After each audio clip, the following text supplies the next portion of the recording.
नमस्कार मित्रांनो, आजच्या माझ्या आयुष्यातील पहिल्या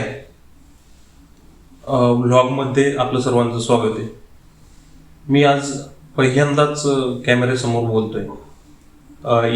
या अगोदर देखील मी असं धाडस भरपूर वेळेस केलं होतं, परंतु घाबरलो. नंतर वाटलं लोक काय म्हणतील आणि मग मी मागे सरलो आणि मी असं काही व्लॉगिंग वगैरे सुरू केलं नाही. परंतु आता असं वाटलं की ती वेळ आली आहे, कारण मागच्याच महिन्यामध्ये माझा ॲक्सिडेंट झाला छोटा, आणि हाताला आणि पायाला माझ्या फ्रॅक्चर झालं. त्यामुळे मी सध्या घरीच आहे आणि रिकामं घर भूताचं असतं म्हणतात तसं अनेक विचार माझ्या डोक्यामध्ये आले. आणि असंच विचार करत असताना एक दिवस माझे एक मित्र मला भेटायला आले आणि सोबत येताना त्यांनी मला एक पुस्तक भेट दिलं आणि सांगितलं की जास्ती विचार करू नकोस, जे काही होत असतं ते सर्व चांगल्यासाठीच होत असतं. त्यामुळे जास्त विचार न करता यातून रिकवर हो. हे पुस्तक वाच आणि पुस्तक वाचून मला अभिप्राय जरूर सांग, असं त्यांनी मला सांगितलं आणि मनापासून वाच असं सांगितलं. एवढंच नाही तर त्यांनी काही पेजेस माझ्यासोबत बसून त्यांनी वाचून मला समजावून सांगितले. त्याबद्दल मी तुम्हाला नक्कीच पुढे सांगेल. परंतु आजचा जो व्लॉग मी सुरुवात करतोय माझ्या चॅनलची, नवीन चॅनलची, यामध्ये तुम्हाला जॉब स्ट्रगल, लाईफ जर्नी, माझ्या कुटुंबातील काही आनंदाचे क्षण, त्यानंतर काही मोटिवेशन देण्याचं त्या ठिकाणी मी प्रयत्न करेन. काही भावनिक गोष्टी तुम्हाला सांगण्याचा प्रयत्न करेल. समाजामध्ये ज्या काही गोष्टी वाईट विचाराच्या वाढत चालल्या त्यावर आपण कसा आळा घालू शकतो. आपल्या छोट्या मुलांना अगदी आपल्या दररोजच्या वागण्यातून आपण कशी शिकवण देऊ शकतो, कसे चांगले संस्कार घडू शकतो, याबाबत मी तुमच्यासोबत नेहमीच दररोज व्लॉगमध्ये काही ना काही कंटेंट देण्याचा प्रयत्न करेल. तर सर्वप्रथम मी तुम्हाला अगोदर माझ्याविषयी सांगतो. हा जो आहे तो माझा मुलगा आदित्य. हा माझा छोटा मुलगा जो की 5 वर्षाचा आहे, आणि मोठा मुलगा जो की इयत्ता 4मध्ये गावाला शिकतो, तर तो गावीच असतो. मी, माझी मिसेस आणि माझी 2 मुलं, असं आमचं एक छोटंसं कुटुंब. सध्या मिसेस सोबत नाही आहे, कारण ती ऑफिसला गेली आहे, कंपनी जॉबला जाते ती. मित्रांनो, भरपूर वेळेस मी व्लॉगिंग चॅनल सुरू करण्याचा विचार केला, परंतु प्रत्येक वेळी मनात यायचं की लोक काय म्हणतील, आजूबाजूचे लोक काय म्हणतील. कसं असतं की आपला जो देश आहे आणि जो समाज आहे तो समाजप्रिय आहे, आणि समाजात वावरताना आपण कित्येक वेळेस ते 4 लोक काय म्हणतील, काय विचार करतील, आणि आपण खचून जातो आणि पाऊलच उचलत नाही. परंतु आज गेली 10 ते 15 दिवसांपासून मी घरामध्ये आहे, बेड रेस्टवर आहे, आणि मला असं विचारांती समजलं. त्यानंतर असं वाटलं की नाही, आता ती वेळ आली काहीतरी करून दाखवण्याची, किंवा काहीतरी करण्याची, किंवा आपल्या मनात जे आहे ते आपण स्वतः वागण्याची, तसं करण्याची आता ती वेळ आली. कोणाला तरी घाबरून, कोण काय म्हणेल याचा विचार करून आपण जर आपली लाईफ जगण्याचं, किंवा आपणच आपल्या विचारांना मारायला लागलो तर मग काय उपयोग. आणि म्हणूनच मी निर्णय घेतला की आपण ब्लॉगिंग चॅनल सुरू करू. आणि त्यात मोलाचं मार्गदर्शन किंवा मोलाची भर कुणी घातली असेल तर ती एक आमच्या एका मित्रांनी. ते माझ्यासोबतच माझ्या कंपनीमध्ये जॉब करतात.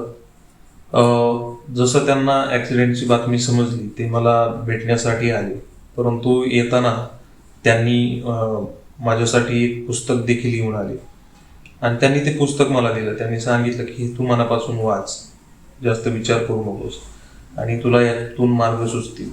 हे पुस्तक खूप परफेक्ट आहे असं त्यांनी नवे तर त्यांनी पुस्तकाचे काही पेजेस माझ्यासमोर वाचून मला त्याचा अर्थ समजावून सांगितला. आणि नंतरून मला ते पुस्तक वाचण्याची त्यांनी तंबी दिली आणि त्यांच्या म्हणण्यानुसार मी ते पुस्तक वाचलं देखील. मित्रांनो, त्या पुस्तकाचं नाव तुम्ही माझ्या पाठीमागे ते पुस्तक पाहतच असाल, शरीर साक्षात परमेश्वर. आणि पुस्तकाचे लेखक आहेत श्री वामनराव पै.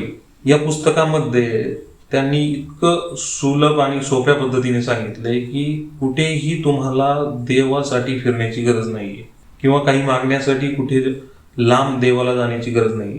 त्यांच्या म्हणण्यानुसार देव म्हणजे साक्षात तुमचं जे शरीर आहे तेच म्हणजे देव आहे. त्याचीच उपासना तुम्ही चांगले आचार विचार सवयी बाळगून त्याचीच उपासना केल्यानंतर हे शरीर म्हणजेच कामधेनू आहे, हे शरीर म्हणजेच कल्पतरू आहे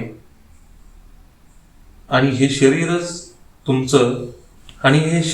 तुमचं चिंतामणी देखील आहे. इतका सोप्या अर्थात त्यांनी समजून सांगितलंय की त्यांच्या मते हे शरीरच कल्पवृक्ष आहे. एक असं कल्पवृक्ष की जे तुम्ही मागाल ते तुम्हाला मिळेल, परंतु तशा पद्धतीचे विचार तुम्ही केले पाहिजेत. नकारात्मक विचार तुम्ही तुमच्यापासून दूर ठेवले पाहिजेत. नकारात्मक लोकांच्या सहवासात देखील तुम्ही जायला नको.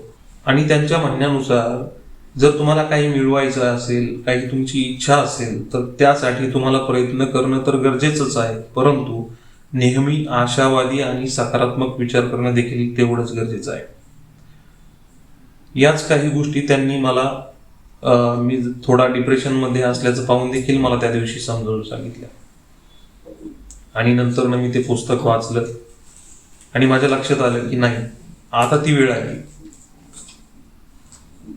वेळ आली आहे की जे माझं मन कित्येक वर्षांपासून सांगत होतं की व्लॉगिंग चॅनल तुला सुरू करायला पाहिजे, परंतु मी करत नव्हतो, घाबरत होत असेल किंवा मला लाज वाटत असेल किंवा काही दुसरे कारण असतील, परंतु आता मी ठरवलं की नाही, आता मी ते सुरू करणार.